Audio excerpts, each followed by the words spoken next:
Focus disappears. You're not alone. Many parents search for how to make kids study or how to improve child concentration. But here's the truth. The problem is rarely intelligence.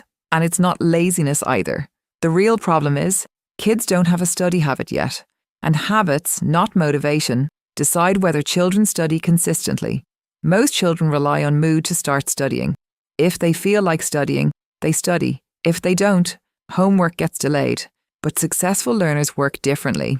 Their brain follows routine, not mood. As Aristotle once said, we are what we repeatedly do. Excellence then is not an act, but a habit. Children are the same. When studying becomes a daily routine, their brain stops resisting it. It becomes automatic, just like brushing teeth. Here's a simple method many learning experts recommend: the 20-minute study start rule. Pick the same study time every day, maybe 6 p.m., maybe right after a snack. Consistency matters more than duration. Now tell your child this: you only need to study for 20 minutes. That's it, just 20 minutes. No pressure to finish everything, just start.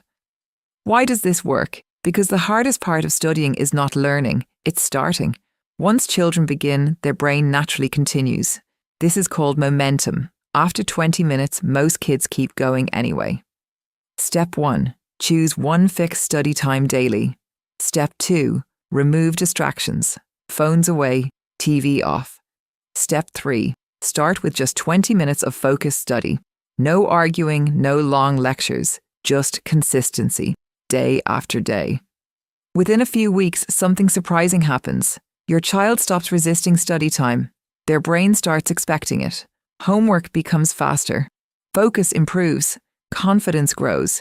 Because habits reduce decision stress, and a calm brain learns better.